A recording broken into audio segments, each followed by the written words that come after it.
Hello, students. Assalamu alaikum. This is Dr. Kamran Ali. Today I'm going to recap paper one directed writing section A for you guys. I'll be sharing the file with you, right? The paper actually, and I'll discuss the major points which you have to keep in your mind while attempting this question. So let's begin. I'm just going to share the file. Wait for a while, please.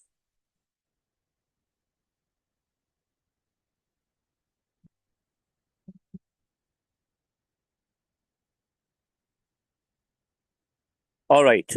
Now here you can see it's English language, paper two writing, May, June 2024.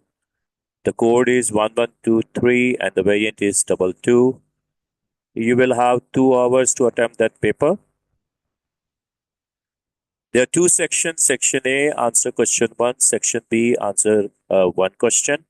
Now, let me tell you, section A is actually directed writing. Here you are given two texts, text A and text B.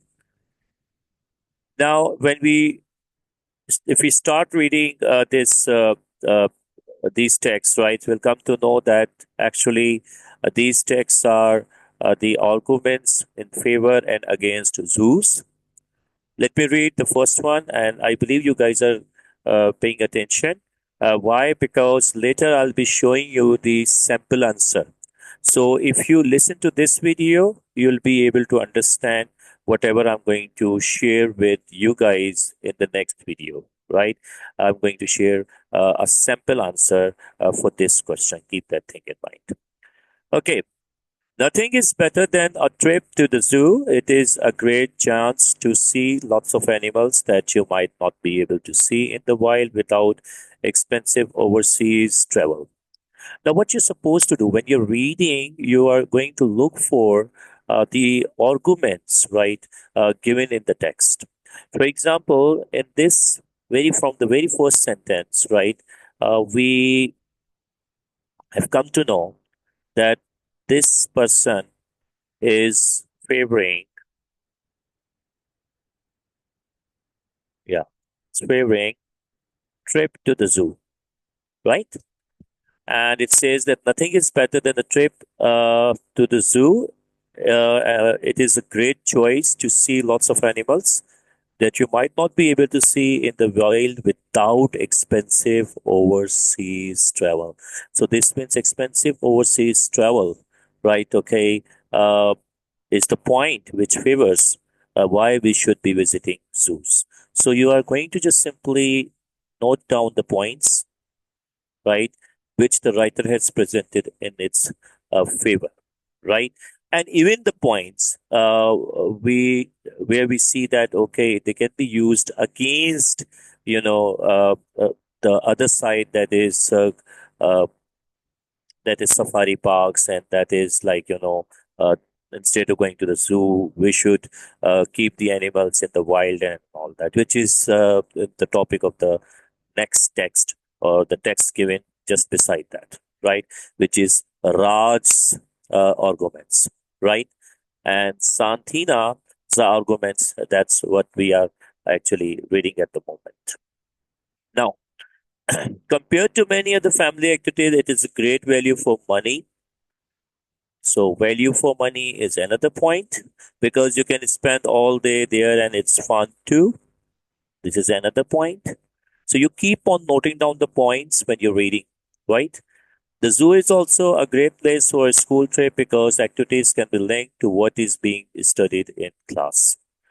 Now, so far we have got around 3 4 points here. Great place for schools trip because activities can be linked to what is being studied in class, right? So there are 4 points altogether here. Now, if we read the next, the text B, or what we call the Raj's point of view, right? A trip to the we will come to know that it is basically against visiting zoos and all that. A trip to the zoo might be a great day out, but have you ever thought about what it is like for the animals that live there? Zoos are often overcrowded with lots of animals kept close together. They have much less space than in the wild, and this can lead to changes in their behavior. So here we have got a trip to the zoos might be a great day out, but have you thought about what it is like for the animals that live there? The first argument is zoos are often overcrowded, right? The second point is that they have much less space than in the wild, and of course, this can lead to changes in their behavior. So we have got like around 2 points or 3 points over here. Now, when you're reading, you need to figure out which points are more valid to you, right? And how you're going to support those points, or which points are weak and how you're going to counter them, right? But when you're reading, you need to figure this out, right? That's fine. But at the same time, there's one more important thing which you have to do is to look at the question, whether the question is asking you to discuss both sides, discuss one, take one stance and just support that, or the question is asking you to give a convincing, you know, uh, convincing stance, right? You take a stance and convince the reader, right? Okay, let's have a look at the question. Let me erase this one.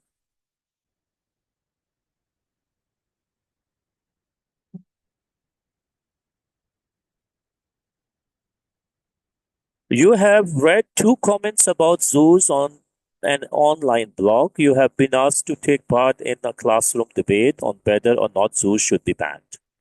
Write a speech. Now, this is very important because here they're asking you to write a speech. Now, I usually call a speech a mode, not a type of writing, rather, it's a mode, a way of communication. For your classmates, the audience is, of course, our classmates that been young audience, about whether or not you think zoos should be banned.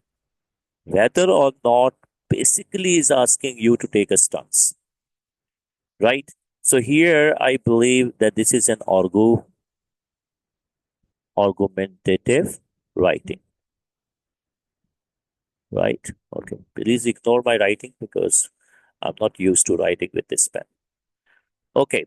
Then it says evaluate the ideas, opinions in context. Now, when it says if it's asking you to argue, you have to take one stance, but that doesn't mean that you're taking one stance, you're not going to consider the point from the other text. For example, if I'm supporting that we should visit zoo or zoos are important, right?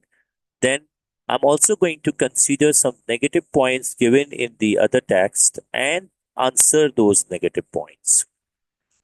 I might agree to some extent with them, but then eventually I have to refute them. In simple words, मैं क्या करूंगा? मैंने दोनों sides के points को पढ़ना है. अगर मैं जूस को सपोर्ट कर रहा हूं तो जूस के अगेंस्ट जो पॉइंट्स लिखे हुए हैं टेक्स्ट बी के अंदर उनको भी कंसीडर करना है. उनको रिफ्यूट कर लूं, किसी हद तक अग्री कर लूं, राइट, और फिर रिफ्यूट कर दूं, मगर कंसीडर जरूर करना है. और ये मैं बार बार बोल रहा हूं कि you have to take maximum points from both sides. But taking or considering maximum points from both sides doesn't mean that you have to support both sides. You may be supporting one side, but consider the points from the other side as well, right? So these are some of the things which you have to keep in mind. One more thing, which is very, very important, and a few students know about that, that is evaluation. But evaluation doesn't mean that you have to take the point from the text and reword it, right? No, you just don't have to reword it. You have to reword the argument, fine. Write the arguments in your own words, fine. But then develop them and come up with your own facts to support them or to counter them. अपने facts लेकर आओ, अपनी examples लेकर आओ उनको support करने के लिए या उनको काउंटर करने के लिए. Is that clear now? Okay, I believe you have understood this. At the same time you need to know the features of a speech that I'll show you in a separate lecture, how to write a speech, right? And At the moment, I just wanted you guys to understand the paper first. In the next video, I will definitely show you a sample answer and I will discuss that. Right? Thank you. Take care of yourself. Allah Hafiz.